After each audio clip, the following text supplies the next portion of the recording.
আসসালামু আলাইকুম। এখন দেখবেন সংবাদ শিরোনাম। রাজনৈতিক সংকট সৃষ্টি করেছে অন্তর্বর্তী সরকার ও ঐকমত্য কমিশন, অভিযোগ ফখরুলের। সংকট উত্তরণে সরকারের পাশে থাকার প্রত্যয়।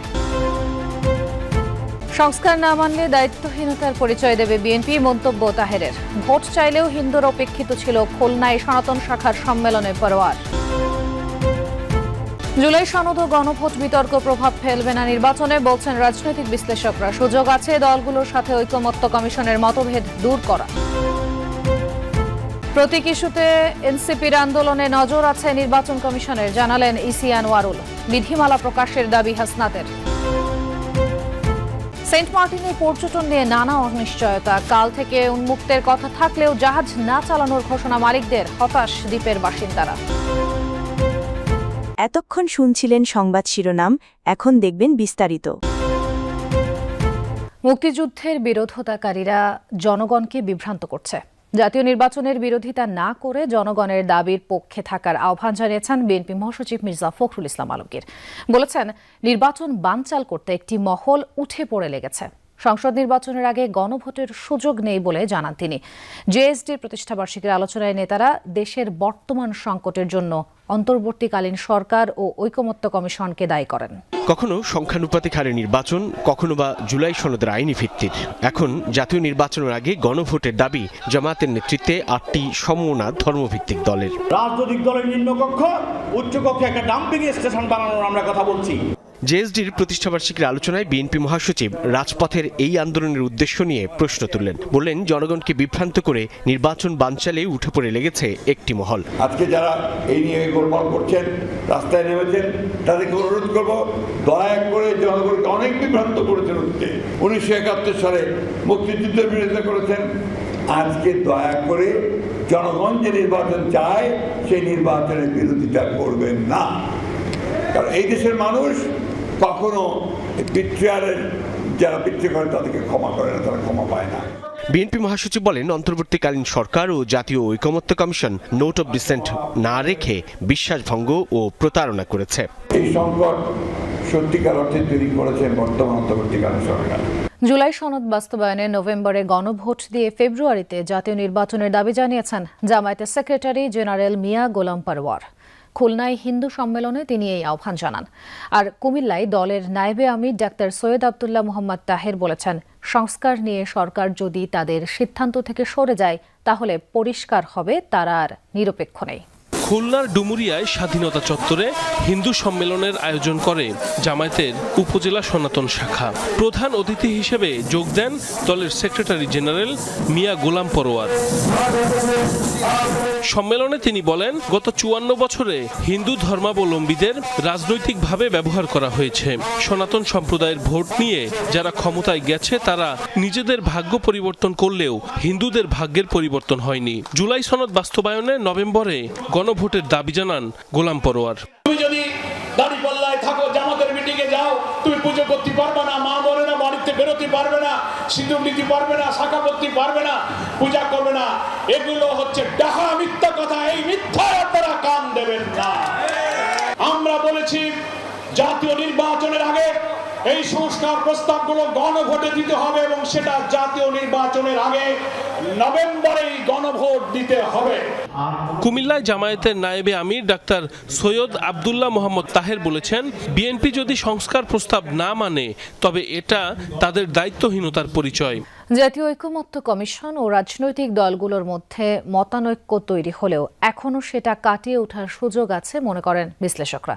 তারা বলছেন, জুলাই সনদের আইন ভিত্তি ও গণভোট ইস্যুতে তৈরি হওয়া বিতর্ক সংসদ নির্বাচনে প্রভাব ফেলবে না। তবে জাতীয় স্বার্থে রাজনৈতিক দলগুলোকে সহনশীল আচরণের আহ্বান জানান বিশ্লেষকরা।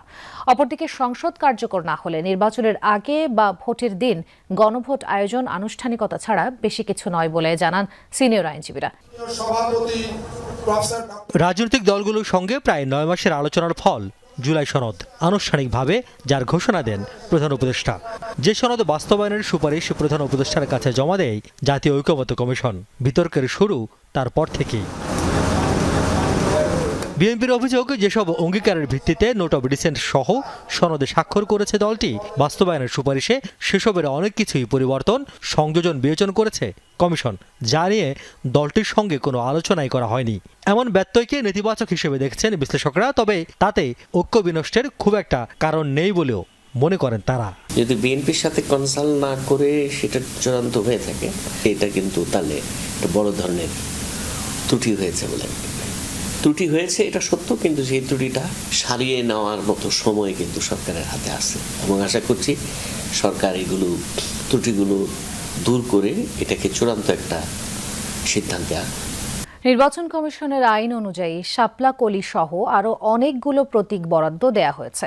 এখনও যারা আন্দোলন করছে সেই বিষয়টিও ইসির নজরে আছে, বলছেন নির্বাচন কমিশনার আনোয়ারুল ইসলাম। দুপুরে পটুয়াখালী সার্কিট হাউসে এক মতবিনিময় সভায় অংশ নেন তিনি। বলেন, গণভোটের বিষয়টি এখনও নির্বাচন কমিশনের নজরে আসেনি, তা নিয়ে সিদ্ধান্ত নেবে সরকার। তিনি আরও বলেন, ফেব্রুয়ারিতে নির্বাচনের জন্য কোনো চ্যালেঞ্জ নেই, সকল প্রস্তুতি সম্পন্নের পথে। সভায় নির্বাচন কমিশনের সিনিয়র সচিব, পটুয়াখালী জেলা প্রশাসক সহ অন্যান্যরা উপস্থিত ছিলেন। গণভোট নির্বাচনের আগে হবে না কবে হবে, বিষয়টি এখনো নির্বাচন কমিশনের নজরে আসে নাই। সরকার কিভাবে প্রস্তুতি নিচ্ছেন সেই জিনিসটি আমাদের কাছে এখনো পৌঁছেনি। সিদ্ধান্ত হলে পরে আপনারা জানতে পারবেন। নির্বাচন কমিশন একটি সাংবিধানিক প্রতিষ্ঠান, যেসব ভিত্তিতে তারা প্রতীক তালিকাভুক্ত বা বাদ দেয় সেই বিধিমালা প্রকাশের দাবি এনসিপির দক্ষিণাঞ্চলের মুখ্য সংগঠক হাসনাত আব্দুল্লাহ। সকালে পিরোজপুরে দলীয় সমন্বয় সভা শেষে তিনি বলেন, যারাই সংস্কারের বিপক্ষে অবস্থান নেবে তাদের সাথেই এনসিপির দূরত্ব তৈরি হবে। বিএনপি ও জামায়াতের সাথে এনসিপির দূরত্ব তৈরি হওয়ার বিষয়টি সত্য নয়। সংস্কার প্রস্তাবনায় তারা একমত হয়ে আবার নিজেদের অবস্থান পরিবর্তন করেছে। যখন জামাত আমাদের সংস্কার প্রস্তাবনাগুলোকে, আমাদের মৌলিক জায়গাগুলোকে এগিয়ে নিয়ে গিয়েছে, তখন মনে হয়েছে জামাতের সাথে আমাদের হয়তো ঋদ্ধতা রয়েছে, আবার একই জিনিস বিএনপির ক্ষেত্রে হয়েছে। বিষয়টি মোটেও এমন না, বরং হচ্ছে সংস্কারের পক্ষে যারা থাকবে তাদের সাথে হচ্ছে আমাদের এনসিপির হচ্ছে একটা ঋদ্ধতাপূর্ণ সম্পর্ক থাকে। নভেম্বরের প্রথম দিন থেকে পর্যটকদের জন্য সেন্ট মার্টিন খুলে দেওয়ার সিদ্ধান্ত নিয়ে অনিশ্চয়তা দেখা দিয়েছে। দক্ষিণের এই জনপ্রিয় পর্যটন স্পটটিতে সীমিত আকারে শুধু দিনের বেলায় ভ্রমণের অনুমতি দেওয়ায় শঙ্কা জানিয়েছেন দ্বীপের ব্যবসায়ী ও বাসিন্দারা। তবে সিদ্ধান্ত বাস্তবায়নে সরকারের পক্ষ থেকে কার্যকর কোনো ব্যবস্থা দৃশ্যমান নয়। এমন পরিস্থিতিতে শনিবার থেকে পর্যটক খরার আশঙ্কায় জাহাজ চালানো শুরু না করার ঘোষণা দিয়েছেন জাহাজ মালিকরা। দ্বীপের একমাত্র বন্দর বহুদিন পর পর্যটকদের পদচারণায় মুখর হবে, এমন আশায় বাসিন্দারা এভাবেই সমুদ্র পাড়ে ভিড় করে প্রতিদিন। এখানে পর্যটকদের বহনকারী জাহাজ ভেড়ার কথা, কিন্তু নোঙর করার একমাত্র জেটিটি এখনও সংস্কারই হয়নি। কবে হবে তাও বলতে পারে না কেউ। বিশ্বাস নাই ওদের যে জাহাজ আসবে, ওটা তখন তো বিশ্বাস দিতেছে 1 তারিখে জাহাজ আসবে, তখন আবার বাজাইতেছে ব্রিজের কাজ শেষ হয়নি। শুরু করলে নাহলে বুঝলাম যে কাজ চলমান আছে, এটা শেষ হবে। যেখানে শুরুই করে নাই তাহলে শেষ হবে কবে? জীববৈচিত্র্য রক্ষার কথা বলে সাধারণ পর্যটকদের আনাগোনা বন্ধ করে দেওয়া হয় দেশের একমাত্র এই প্রবাল দ্বীপে। 8 মাসেরও বেশি সময় বন্ধ থাকার পর সীমিত আকারে শুধুমাত্র দিনের বেলা পর্যটকদের জন্য খুলে দেওয়ার ঘোষণা দিয়েছে জেলা প্রশাসন। নভেম্বরের শিপ আসবে, কিন্তু লোকজন এসে থাকতে পারবে না সেন্ট মার্টিনে। তাহলে তো আমাদের সেন্ট মার্টিনের মানুষের হতাশ, ব্যবসার ক্ষেত্রে অনেক ক্ষতিকর।